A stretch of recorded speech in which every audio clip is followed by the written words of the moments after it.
All right, so let's get going, y'all. Uh, welcome back. Uh, again, my name is Drew Curtis. I work with Ironbound Community Corporation. I'm a steering committee member of this project. And so I'm really excited to see how it's come along so far and to see how it will wrap up in the next few months so we can get into implementing it and solving these flooding challenges that we know we have. Let me introduce the other members of our facilitation team or let them introduce themselves more aptly. First, with our CADIS, we have Megan. Hi, everyone. Excited to be here. Also, Russ. Hi, everyone. Russ Dudley, Water Resources Engineer with Arcadis. And then helping out me with Ironbound is my colleague Milagro. Hey everyone, it's Milagro. I work under Drew. All right, next slide. So quick reminder, let's use one mic, stay on mute unless you want to speak to. You can certainly just use the raise hand feature at the bottom of your screen if you want to get on Stack to speak, or type the word Stack in the chat too. Again, you can turn on the camera if you have the capability to, and we want to acknowledge everyone's voice and time. So step up and step back. Speak from your own experience. Use I statements, etc. So let's keep going. What are we going to talk about tonight too? We really want to remind. First, we're going to remind each other like what we've talked about at past meetings about like what's important about the neighborhood and like why flooding is such a major issue. And then we'll look at some of the risks too about what flooding is going to look like, both how it looks now, but all the way how it will look in 2070 through the sea level rise too. Then we're really going to jump into different solution scenarios too, things that an individual, group, or entity or person can do by themselves, as well as things that require collaboration between multiple actors. And then what's going to take a real regional approach. We need to work with our neighbors in Bayonne, in Jersey City, in Hoboken, and beyond, different county governments, etc. And we'll kind of go. Can you go back real quick? It's okay. We'll go through what they're each going to look like, some possible actions in each area, how things might change, what considerations. Then we'll have time for you to provide feedback on that too. And then we'll just wrap up with two key questions. What is most important to advance, and what do you want not to happen? All right, next slide. So there's the Ironbound. You can see it on the screen. The dark red color, dark orange or red color, that's like the commercial corridors too, our businesses. The lighter orange is more of the residential area. Purple is the industry too. And some things that we've heard in the past is people want to see more green space, more trees, more green infrastructure, more parks, and preserve the parks that we have too. We know how packed all of our parks get in the neighborhood. We want to keep kind of the cultural heritage of our neighborhood too, with our great restaurants and shops throughout the neighborhood. We've also heard like keeping the neighborhood affordable too. We want to keep our rents and property taxes down as well. But then we also, people are concerned of all the pollution and of course all the flooding that's next to us as well too, because we are an environmental justice community and there is so much pollution nearby, in which you can see on the purple on the map too, out by Doremus Avenue. and the incinerator on Lister Avenue, Port of Newark, and the airport too. So people are concerned about that. Next slide. Here's our flooding too. The stuff that you see in purple only is what would happen in 2070 when sea level rise comes in too. Then lighter orange is where you would combine sandy storm surge and sea level rise too. And then that darker color is when they overlap too. So you see the extra areas there, and like that's a lot of our neighborhood if you really look at it.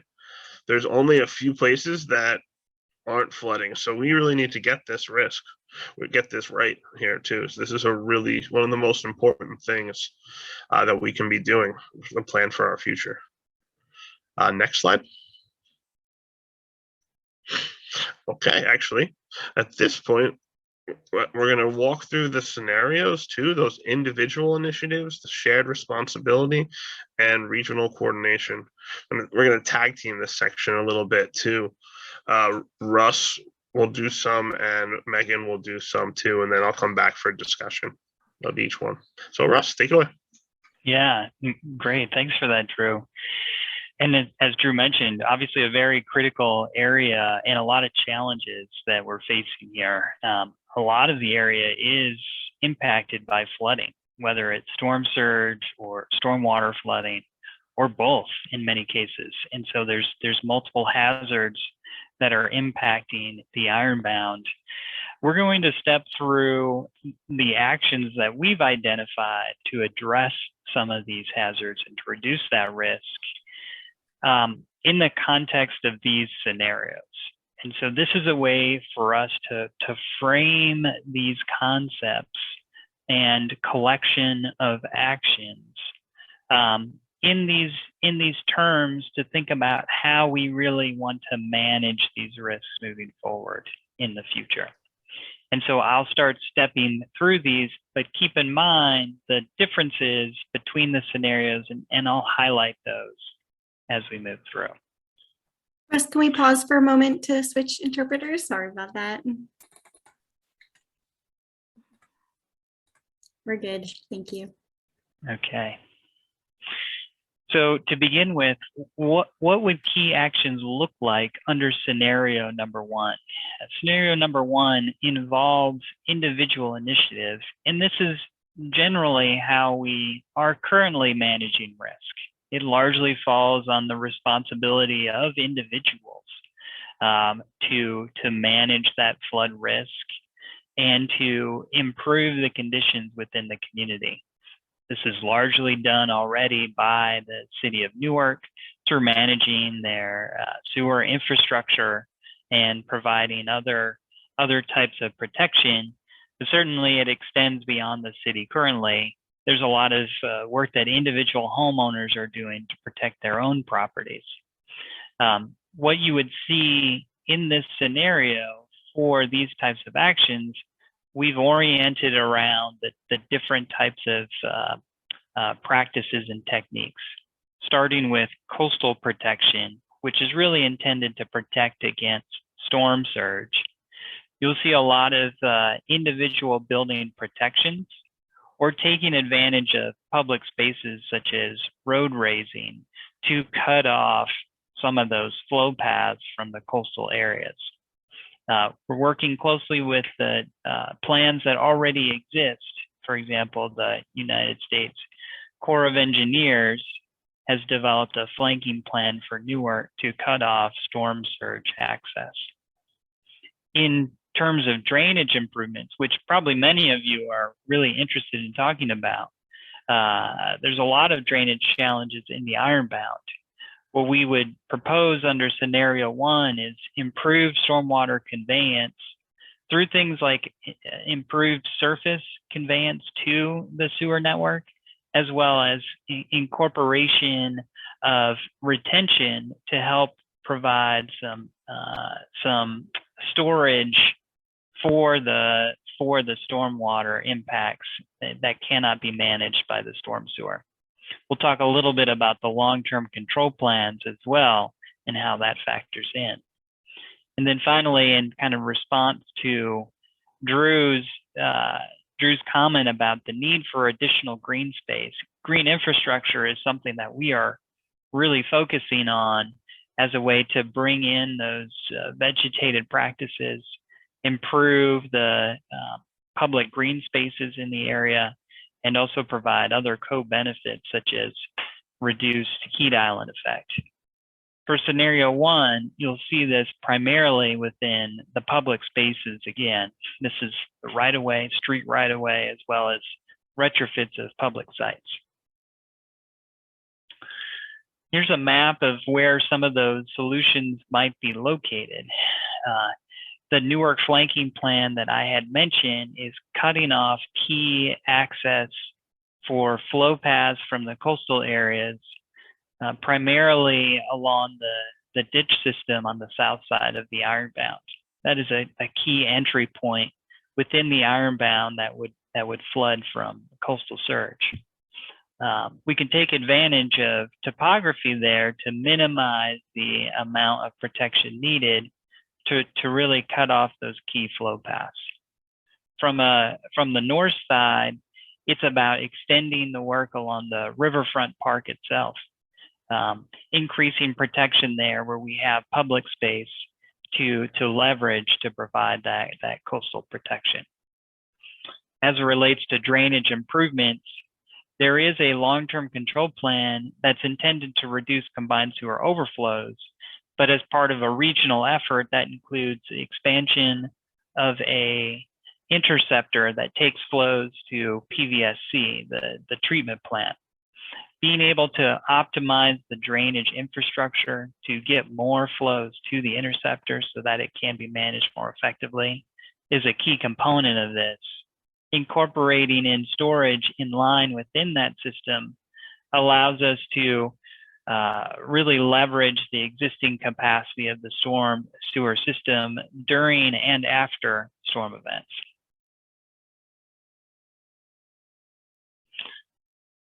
There's trade-offs to all of these types of techniques, and even at an individual scale, individual site scale, that's still a component here. So we wanted to highlight a few of these for this scenario. Certainly, closing off those key flood pathways can be an efficient means of protection for coastal protection, but it does not necessarily provide a cohesive and comprehensive flood barrier. And there could be other flood pathways that become evident in the future where we don't have protection. The drainage improvements themselves are really good to implement to increase the capacity of the existing system. But we have to keep in mind that those drainage improvements at a local level still connect to a combined sewer system and need to be managed at the treatment plant.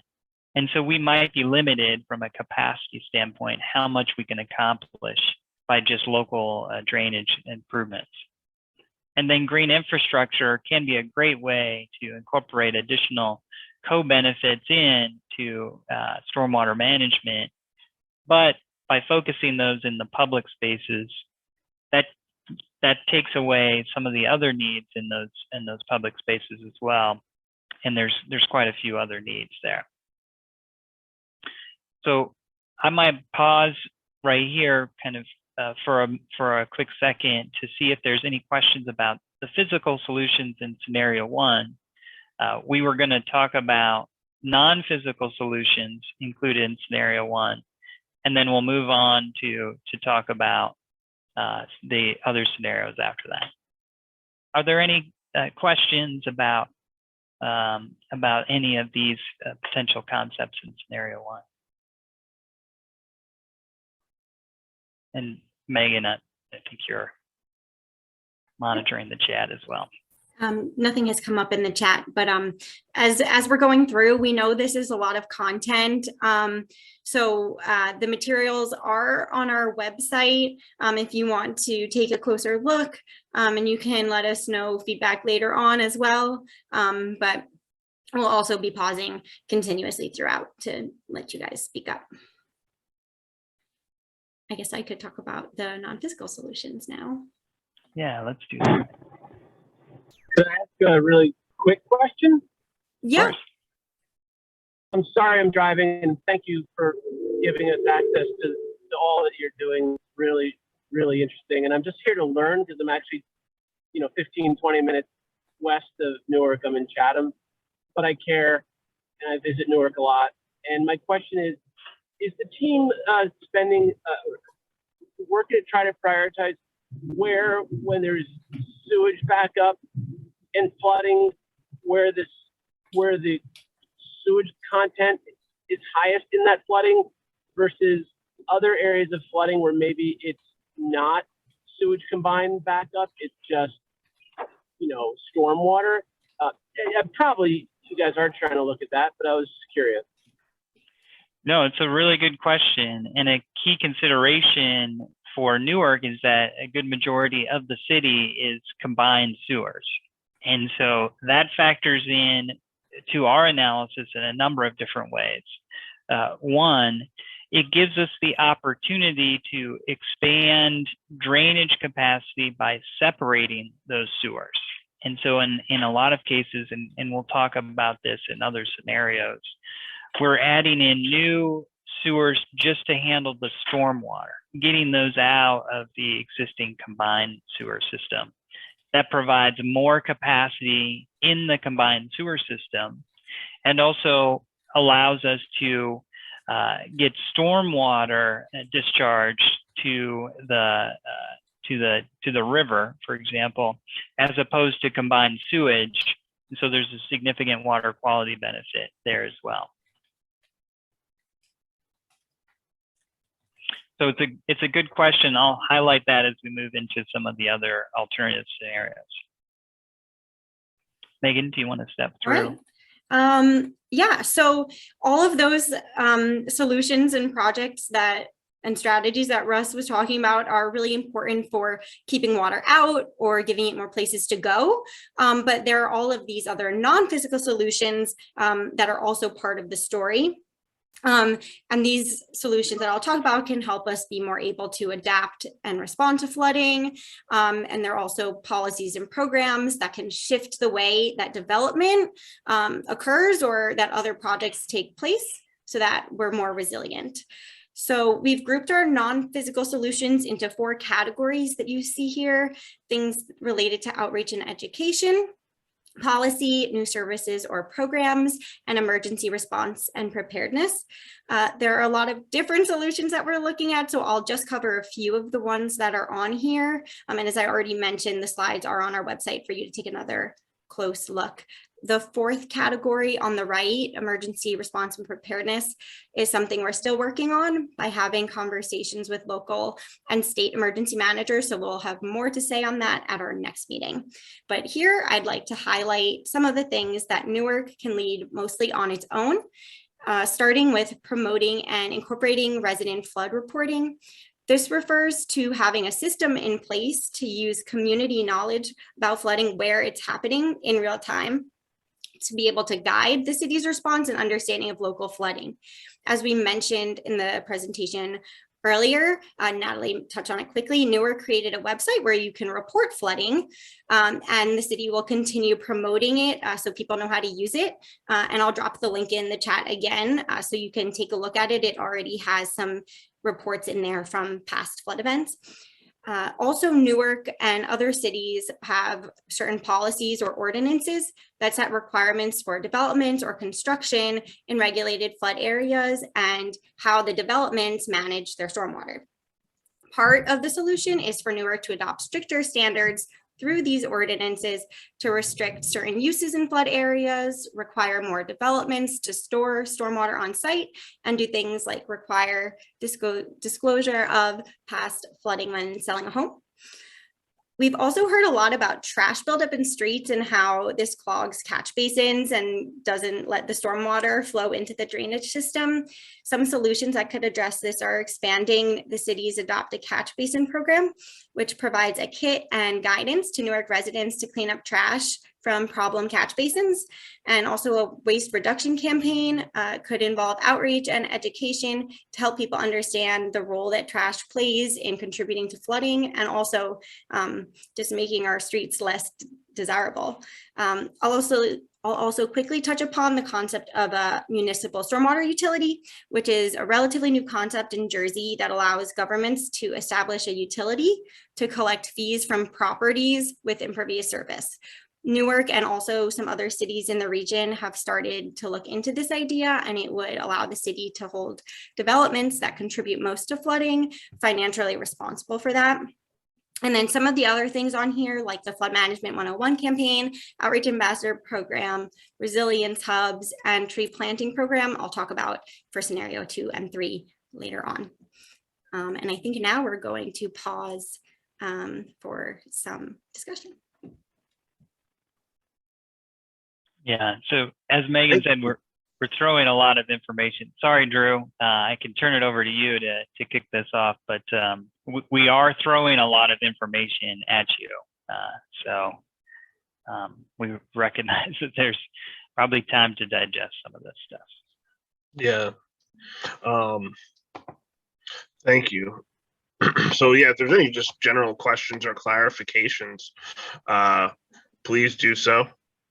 But also you can jump in, either raise your hand or type stack, talk about any specific streets or properties that you want to see transformed through this project, or what particular greening projects appeal to you most, and where do we need resilience hubs in our neighborhood. We know, well, we're trying to get one, or the city is trying to get one at Ann Street School. Okay.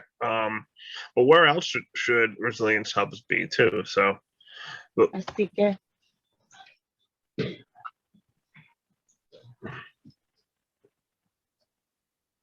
It looks like we have, Parece que tenemos. sorry, before we do that, I'll just switch the interpreters. One moment. And then Brant, you'll be up on up next. Okay, we're good. All right, Brant, take it away. Thank you all so much for the work that you do and for sharing this kind of transparency with the community. I really appreciate it. I live off of Independence Park in the Ironbound, and have had an issue with drainage, specifically stormwater overflow through our sewer pipes, and the pressure overpowering our backflow, any backflow preventer that we've had installed and used. So obviously very important to me. It's led to some very difficult evenings and storms here. I wanted to jump in now. I was actually going to ask about the Catch a Basin program, Sure. Because I feel like I had personally tried to do a lot of research into, what programs we had, and it took a while for me to finally figure out that was a program. And it feels very underrepresented, or like not, not a lot of community awareness around it. And I'm kind of curious what, how the your organization has felt that program has gone, or if it could be useful to improve in the future, or if it's just not the right solution. I wanted to note too that we're being on the corner of Adams Street and Independence Park. It's, in addition to trash, some of our worst storms and stormwater overflows have come in the fall when the leaves come off of these big beautiful trees that we have at Independence Park. And so that also, from my experience, has seriously contributed to catch basin backup and clogging those catch basins. So I'm sure if you spend time around there in the fall, you recognize that our weekly street cleaning is not enough for the kind of foliage on the ground that those trees produce. So I guess if you could just talk a little bit more about what the status of that program, what shape you see it taking in the future, and then also how these areas are, especially as we talk about adding green spaces, which I'm a huge proponent of course, how we can be mindful of the foliage that might be created and lead to the catch basins for the people who live around these green spaces. Yeah, all great points. It really are. So first, the catch basin program. It is one of many programs that the Office of Sustainability runs. Unfortunately, they're short-staffed, but I know they would like to keep it going and keep motivating too. So that's who I'll be in contact with to take advantage of to get any materials and so forth that you need too. I know here at ICC we have worked very closely with them in the past, and we've adopted several ourselves, such as around Lafayette Street School and Hawkins Street School in the past too, which I know they do exist. But yeah, it's also election season, so I encourage bringing up like the need for this program and also the need to do more careful just sewer cleaning in general too, because this is when our voices get heard a lot as well. These are all really, really great points. Russ or Megan, have anything to add, or Milagro? Go ahead, Megan, please. Oh, I was just going to say that my knowledge of the program was that it's kind of as materials are available. So, but I think your feedback about the catch basins being clogged is something we've been hearing echoing a lot across the city as well. Yeah, and it's a good reason for why we structured our scenarios the way we did. It's a question of responsibility in a lot of these. Is it going to be solely the city's responsibility to do this? Is there partnerships that then come into play to really improve these types of programs or shift that responsibility to others?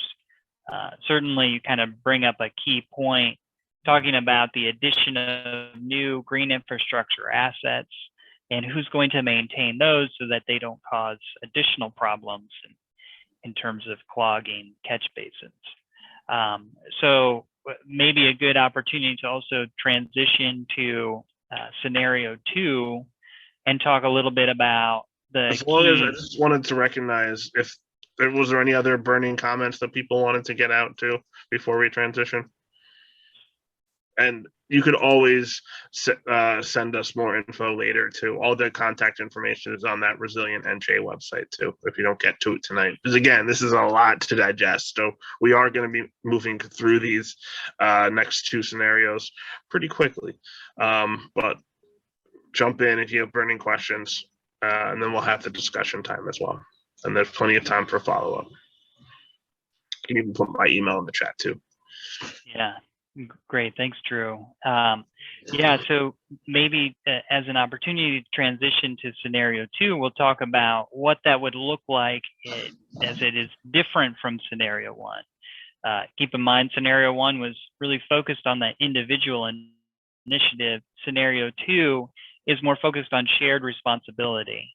How can we work together and develop partnerships to achieve common goals, especially as it relates to risk and flood risk reduction? So a key thing here is, as it relates to coastal protection, is expanding the protection that is currently available to us in these public spaces to think more broadly along the coastline and partner with other neighboring properties to provide more cohesive and comprehensive protection. In terms of drainage improvements, you'll see much larger scale improvements there, taking advantage of existing corridors and right-of-ways to expand conveyance of that flood water and separate that from the combined sewer system and get it out of the Ironbound neighborhood so that it's not as impactful. And from a green infrastructure perspective, that's naturally a distributed approach. And so the opportunity here in scenario 2 is to expand those green infrastructure locations to the private properties as well, taking advantage of some of these programs that Megan will talk about in terms of encouraging green infrastructure adoption outside of just the public properties. How does this look like on our map of the Ironbound, or the map of the area here? Essentially, it's looking at expanding that protection where possible from a coastal perspective to beyond just the public park itself, connecting that with barriers on either side of the area on private properties. From a drainage perspective, we're looking at, again, taking more of that stormwater and separating it and redirecting it out to other outfalls. This can be either through gray infrastructure with separate high-level storm sewers, or it can be through green infrastructure, identifying corridors that we could be greening in the public right-of-way, and then connecting those through potential private properties to dedicated outfalls on the surrounding ditches.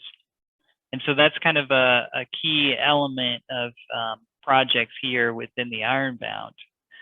Some issues to consider with these types of solutions, that expanding that protection can provide that cohesive barrier, like I had mentioned before, but there is a lot of additional coordination required across those property owners to make sure that protection is consistent. Again, from a drainage perspective, consolidating the stormwater and redirecting it to other conveyance pathways can be really beneficial, can be cost effective, but also from a similar theme here, it requires more coordination before those benefits can really be realized. And from a green infrastructure perspective, expanding those assets beyond the public space is beneficial, but then the question becomes, who maintains that, who monitors that, who ensures that those assets are part of the fabric of resilience that we're building within the area. I'll take a quick pause before we switch to the non-physical solutions.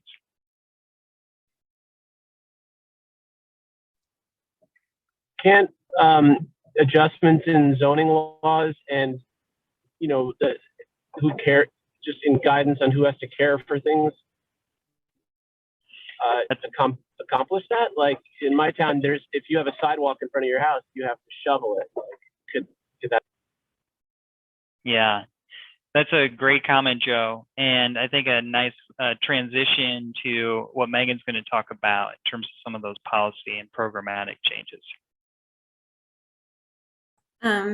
Yeah, and that's an interesting question. I think, Russ, I don't think when there's green infrastructure in front of your house that you're then responsible for maintaining it. I don't think that's done anywhere really, even though like you're usually responsible for like the green spot in front of your house. That's true. Generally, if it's a city green infrastructure asset in the public right-of-way, the street area itself, the city would maintain that. But as they move into more private spaces, programs that provide incentives for green infrastructure implementation on your property, whether it's putting in a rain garden or a green roof or something, then that would likely be your responsibility to maintain and ensure that it stays effective. Yeah. Yeah, so I'll talk about that quickly. So we've been hearing a lot just about first of all, having developments be responsible for storing stormwater on site, and also just that there are a lot of vacant and abandoned lots that are paved over, and that these could be used as opportunities for stormwater storage. So some of the things that we're looking at for this are things like tax incentives or grant programs combined with guidance to help individual owners install green infrastructure. We also talked about rain barrel programs. Some of the cities in the region have had programs where they pass out rain barrels to residents to put on their homes. That's kind of similar to the adopt a catch basin idea. And then there's also something that's a policy mechanism called a flood overlay zone. And that was done in Jersey City, and that requires properties or new developments that are in flood areas to install green infrastructure when they're undergoing redevelopment. And so that's something that Newark could also consider looking at. Yeah, and then I'll talk about a few other of the non-physical solutions that involve more collaboration or coordination. So the Flood Management 101 campaign is something that came directly out of feedback that we've gotten about the importance of education, awareness, and making people aware of resources related to flooding. So that they know what to do when there's a storm. So this Flood Management 101 could look like a handbook or a handout, social media, ad campaigns, videos, and could cover topics such as what is flood risk, what contributes to flooding, how can you prepare for flooding, what actions can you take to protect your home, and how can you access resources after a storm? So if you have any ideas about what you think this Flood Management 101 campaign could look like, please let us know. It also could be developed by the city in partnership with community groups to make sure that all the materials are clear, and there could be trainings for people or people in community groups or schools to help them become outreach ambassadors to spread out all of this information. And this is something that we've already kind of started working towards with the video series that Natalie mentioned quickly that we'll be releasing later this spring to kind of give an introduction to flood risk and where people can go. And then another idea that's gotten a lot of excitement is the concept of a resilience hub, which Natalie also mentioned quickly with the application that was submitted for the Ironbound Resilience Hub at Ann Street School. So to quickly recap, a resilience hub is a place that serves as a center for sharing information for people to go to during and after climate events, and also a place that directly contributes to reducing impacts from things like flooding or heat. So the Ironbound Resilience Hub that's proposed will act as a cooling center and also has stormwater management in the parking lot. That's my timer to switch interpreters, so I'll do that in just a moment. And so for resilience hubs, the city could work to create additional ones across the city in other schools or places of worship or community centers, places that are already gathering spaces that could be adapted. And then the outreach ambassadors or other community groups could help to manage them.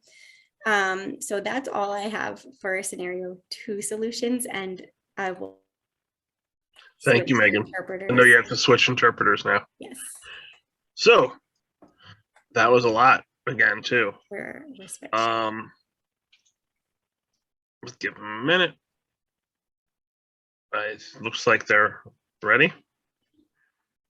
Thank you. So what did people think here in this second scenario? What were things you like or things you didn't like too? Feel free to jump on Stack to provide some feedback.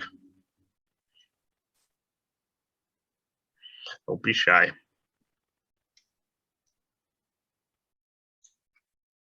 I know it's a lot to take in too, so you can, like you said, you can always come back to us later and get us feedback too if you don't have anything immediately to say. But yeah, I think it's really important, though. I put it in the chat to get involved in the master planning process too. There'll be some meetings coming up throughout May and June to really gather feedback there, because all these efforts have to be linked together. We can't be thinking about these things in silos too. So I'll just plug that, and then I'll, with no comments, we'll pass over to Russ to do the last scenario. Yeah, great. Thanks, Drew. So scenario 3 is really focused on regional coordination. And this is really important for the Ironbound because there's some significant constraints that are really impacting flooding, especially stormwater flooding within the area. There's a lot of infrastructure around the Ironbound. There's Newark Airport to the south. There's the Turnpike to the east. There's quite a bit of rail infrastructure through here as well. These things create significant barriers to natural flow paths. And so drainage from the Ironbound is really limited because of these significant constraints. The area is a combined sewer area. And so when that combined sewer gets overwhelmed, as Brant had mentioned, it backs up into the Ironbound and causes a lot of localized flooding. And so finding relief there is really important. Ideally, we find relief by improving the drainage through the area, finding ways for it to get out of essentially this landlocked mass within Newark and to the bay or the river. But other opportunities would be incorporating more storage within there, and that can be expensive and potentially deep. So an example here that you see here is a deep tunnel stormwater conveyance and storage. But an alternative for that is looking at more of that surface conveyance, looking at things like greenways to promote connections to the coastal areas so that areas can drain. And that can be combined with some improvements to coastal barriers as well, looking at getting access to green space through river walks, incorporating public space into those protection areas itself. And so those are some of the concepts that we'll talk about here on scenario 3. So again, it's working with the existing plans that already are in place from coastal protection to improve upon those, make those not just coastal storm surge protection, but incorporate a lot of public access and public space into those coastal protection areas. Combining that with other greenways so that you're expanding connections to neighboring communities through those opportunities. From a drainage perspective, it's about connecting to larger corridors that get us out of the Ironbound. So not necessarily part of this plan, but working with a right-of-way that we have outside of the Ironbound, around the Newark Airport, around PVSC, so that we can get flows out of the Ironbound more effectively. Once we have those conveyance pathways identified, it's about connecting to those drainage pathways, consolidating more of the storm sewer infrastructure through high-level storm sewers, getting that flood water out into those conveyance corridors. And then expanding the use of green infrastructure within the Ironbound itself, using that as an expanded drainage system on the surface, so that rather than backing up into people's homes, it's backing up into those green spaces first. There's certainly trade-offs associated with this. Anytime we're putting in these large barriers and bringing the public to these areas, it requires significant coordination and trade-offs with that as well. So a lot of potential coordination and cost associated with those types of coastal elements. The additional storage built into the drainage system, while critical within the Ironbound neighborhood to be able to manage those large volumes of floodwater, can be very costly and have limited additional benefits, especially if it's deep tunnel storage. And then finally, these green infrastructure corridors can be really valuable in terms of connecting more surface conveyance for flooding. But the Ironbound is a very developed area. And so carving out the space For green infrastructure, that means conversion from existing uses, and that's a consideration here for this type of scenario. I'll pause there for a second before we switch to the non-physical solutions.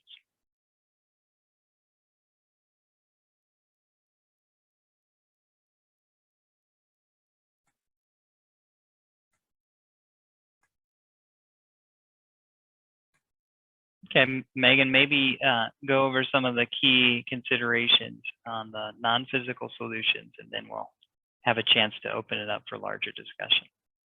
Okay. So yeah, since scenario 3 is all about regional coordination, a lot of what we have here are solutions that we've already shown for scenarios 1 and 2, but they're just being implemented at a regional scale. So one of them is about kind of extending the Resilient Northeastern New Jersey program. So it was created to develop an action plan for the region, but we're currently actively working on figuring out how the program could become a long-standing platform that helps to coordinate resilience initiatives across the region, both the non-physical and physical, to implement the action plan. So it could continue to act as an engagement platform, coordinate ideas or programs such as the Flood Management 101 campaign, the ambassador programs, and have a regional network of resilience hubs so that information is shared and consistent across the region. There could also be a regional stormwater utility so that it's consistent, although it would be a little bit challenging given the separate sewer utilities. And there also could be a regional tree planting program that would pool resources and help green across the region. And when I say region, I'm referring specifically to the Jersey City, Hoboken, and Bayonne partners in the program, but we are also in conversations about how to expand it beyond to the broader region. So something else we've heard about is how there's just like a lot of different sources of information for flooding and climate change data. And sometimes people don't know where to go, both practitioners and people who live in the community. So we've heard calls for a single source of truth. And this is something that could be worked on through the Flood Management 101 and would also involve coordination at a state level, since a lot of the information about this is handed down from the state. And as Drew mentioned, with all of the contamination and toxic sites in the neighborhood due to the history of factories and industry, contaminated sites are pretty concerning. And so we need to make sure that they are properly cleaned up with climate change in mind. But they also can be opportunities to manage stormwater and protect from flooding. So we've been having conversations with multiple stakeholders at the local and state levels to try to make it easier for cleanup of these sites, to include things like stormwater storage, and to possibly turn them into parks that could have green infrastructure or flood barriers on them. And then I'll quickly touch base on the long-term control plan. So for those of you who aren't familiar with that term, it's basically a required part of the permit for the stormwater sewers utilities in the area to create a plan to reduce combined sewer overflows, which occur when there's heavy rainfall. So something that we're doing as part of this project is talking with the departments of water and sewer, or the utilities in each city, to ensure that we're coordinating the plans that they have with our plans in terms of the drainage solutions. And then we're also working on recommendations to make sure that the new tanks or pump stations that will be built to the plans are considering climate change in their designs and are sized and sited appropriately. So I think we're getting towards the end of our time, and we want to hear from you. Out of all of what we've talked about, is there anything that stands out, that concerns you, what you'd like to see advance the most? And also if you have any feedback on the solutions that we just talked about for scenario 3. Thanks, Megan. So yeah, in the last couple minutes, feel open mic for folks. Any specific comments, likes or dislikes for scenario 3, and then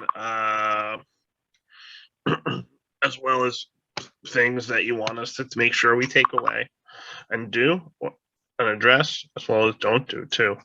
So I see Sally has a few questions. The connection between this planning project and real projects. Is this mainly a list of good ideas, or is anyone involved here who actually have resources and capacity to implement things? I don't see how the three scenarios are tied to different scales. How are these different scenarios? Well, I really appreciate that comment, Sally, too. It's something that I personally look at whenever we are undertaking planning efforts too, because we can't just plan in a vacuum. We have to plan with an eye for implementation and actually getting things done. And this project, our project team has representatives from the city of Newark, as well as Hudson County, and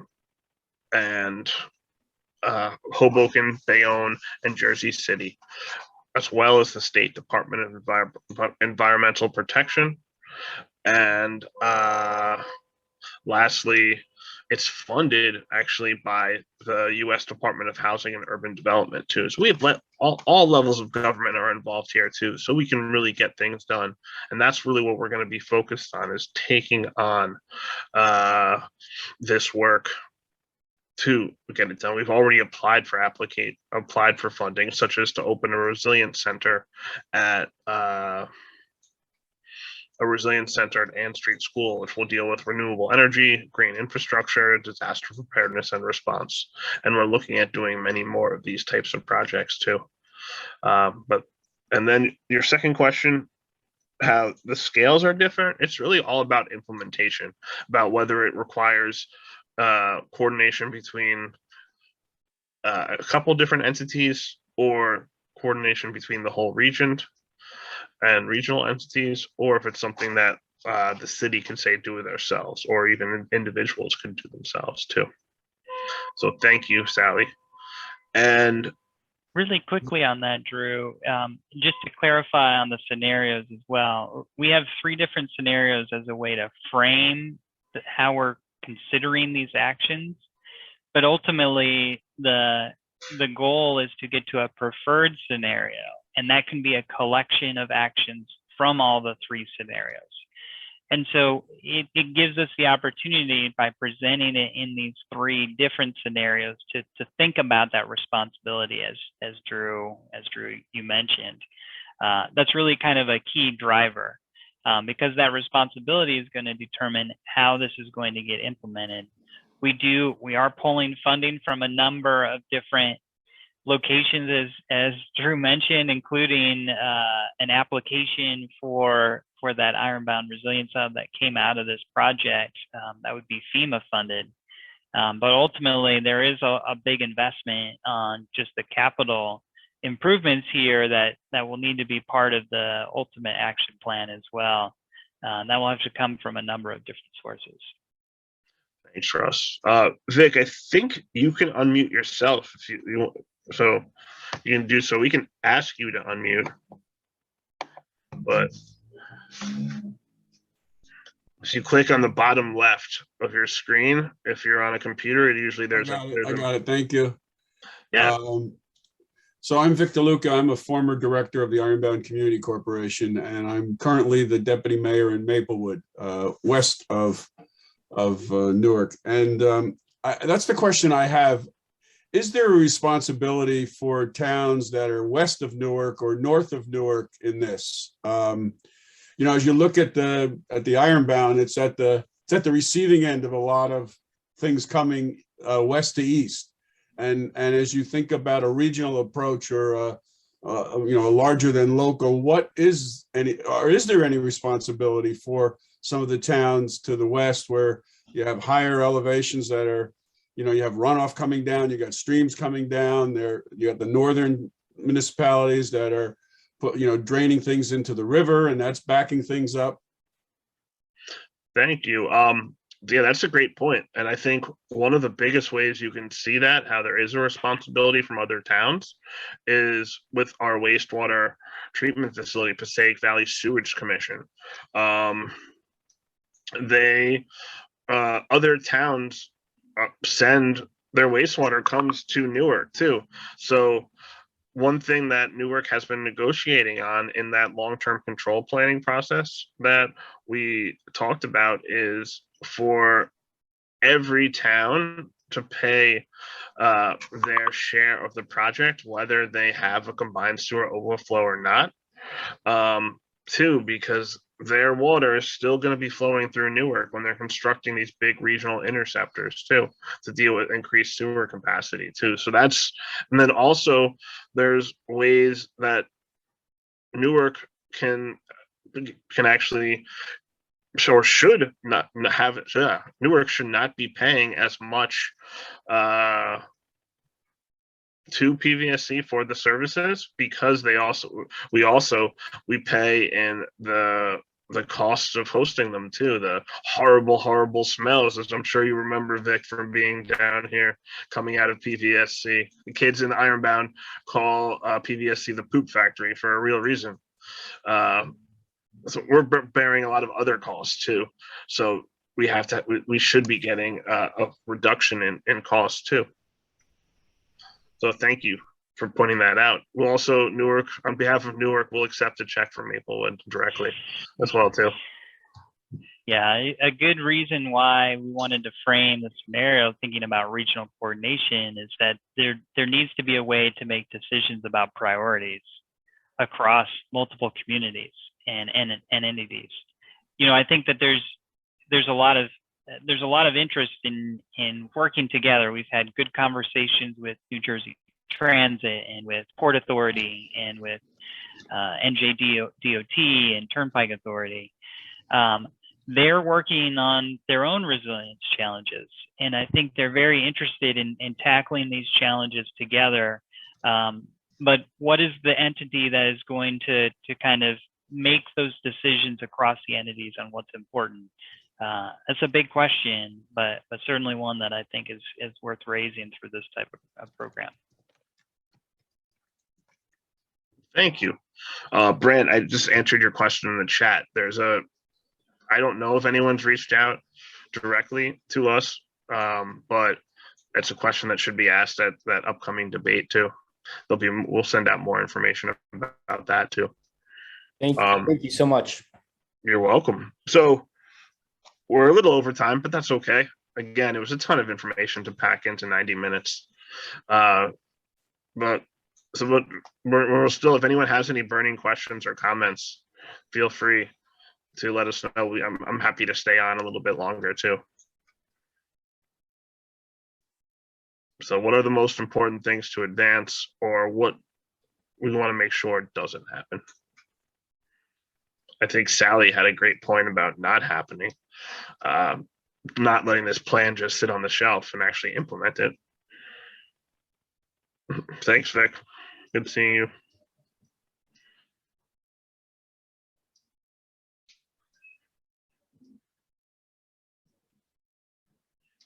All right.